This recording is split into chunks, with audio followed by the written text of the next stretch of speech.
Questions. All I have are questions. Hey guys, it's Tripl-L, and hey, welcome to the Hero Academia chapter 209. My impressions and my thoughts, and yeah, pretty much all of that stuff. I'm still working on a different setup, so the audio's probably going to sound different. I've kind of given up on trying to match the audio to my regular setup. Anyway, this chapter, man. All right, look. It's a flat setup chapter, right? It's a total setup chapter, but I come out of it with a lot of questions, and I'm just excited. I'm just very excited for next week.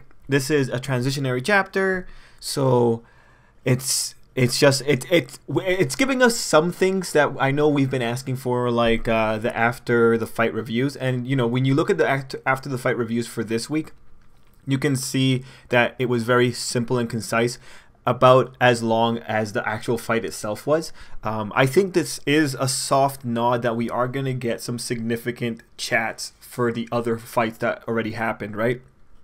Because I think this may go in a direction where some kind of outcome might... Okay, I'll talk about what outcome I think is going to happen at the end, but you know, there might be an outcome, and then the commentary is going to be used to kind of validate whichever side, right? Like, you know, they might talk about Tetsu's performance, and you might say, okay, by technical merits, you could say Tetsu failed, or Todoroki failed because they were too aggressive, or something like that, right? It'll be like the same thing that we had with Momo and...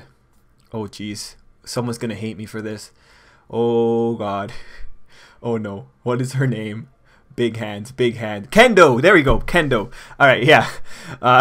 Momo versus Kendo, where Kendo had said, like, she doesn't really feel that she won. And, you know, that kind of gives an accolade to Momo and makes the loss for Momo a little bit easier on the readers.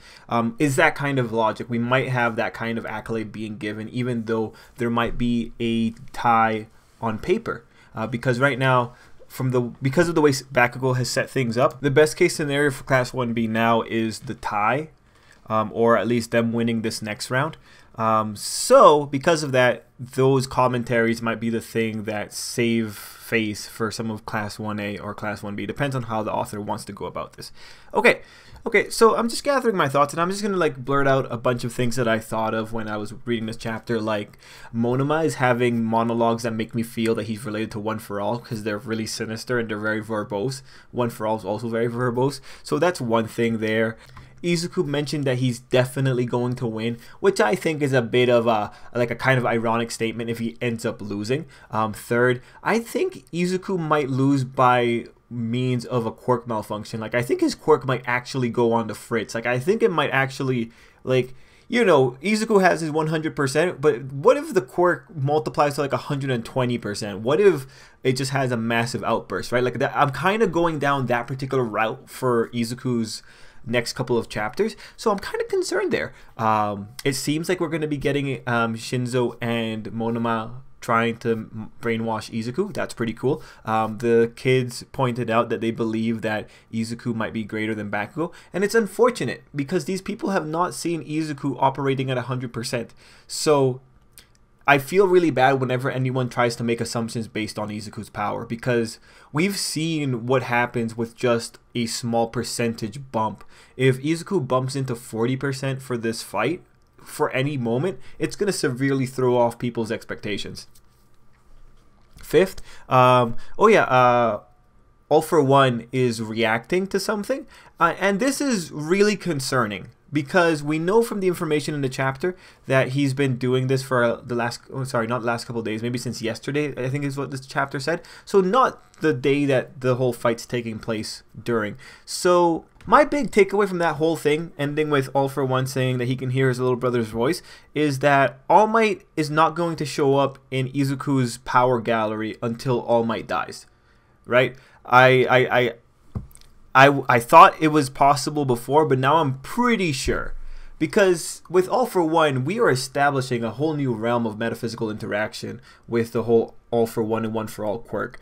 So I'm just very interested. And the biggest question I have coming out of All For One is he connected to his little brother through the One For All For One relationship? You know, because at the end of the day, those two share genetics. Are are they connected through that?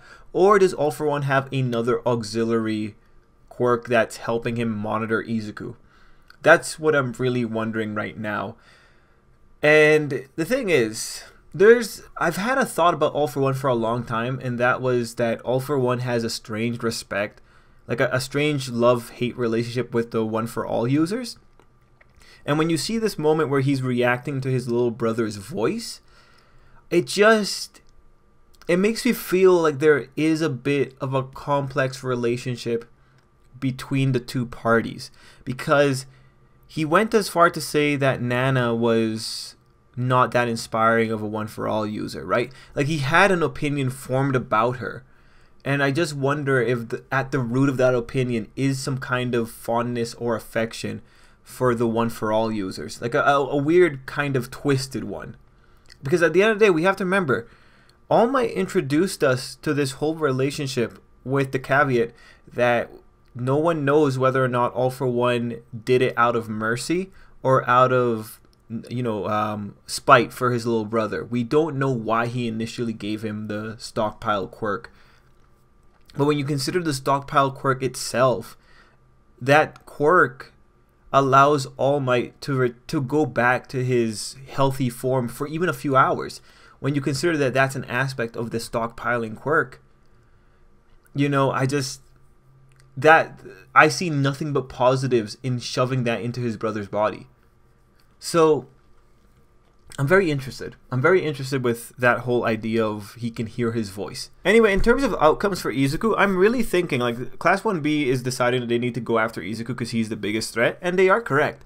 What I'm thinking is Izuku's going to have a power glitch because something weird's going to go on. You have All For One noting that there is something different happening with Izuku. Like, we thought it was different enough when we saw him waking up from his bed and like talking to All Might about it, but All For One getting involved definitely made this a lot more interesting of a scenario to watch unfold. Once this battle is said and done, like, I honestly think we're going to have a really good piece of the One For All logic. There we go. I'm saying All For One on One For All, so I'm getting mixed up. Anyway, I think Izuku is going to end up, or Izuku's team is going to end up losing, and I think that's going to make it so that Class 1B and Class 1A are mostly evened out. I think that would be fair enough, and then we'll have like some kind of stipulations about the classes' various performances.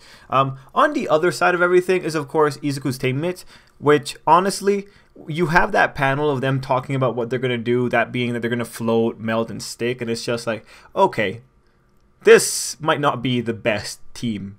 Like, when you talk low power, this is kind of low power. Mind you, two of the people in there have some pretty hardcore abilities, that being Ochako's gravitation power and Mineta's stickiness. Like, the standout qualities or the overpowered qualities of those quirks are that, well, if Ochako touches you, you're pretty much you're going into the sky unless you hold yourself down. Like, it's a no resistance type quirk, and Mineta is just you can't get away. If Mineta gets you stuck, that's it. You have to take the concrete with you, pretty much, right? So those two do have overpowered quirks. It's just in their application, it's kind of hard to make it work. So going into this, I am kind of interested to see if those two are going to do anything, but I'm wondering if Izuku's going to force it into a back-go type scenario, and he's just going to be dealing with it. Honestly, if Izuku wanted to, he could just 100% for one blast and just mow down the whole facility. And I think that would be totally fair, because All Might did it before. So look, point is, UA clearly has the budget to be able to repair their stuff. Anyway, because it's a setup chapter, there's not really much else to talk about besides just potential. But that's okay.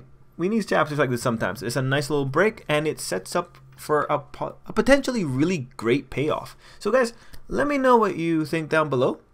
And until next time, I hope you have an absolutely great day.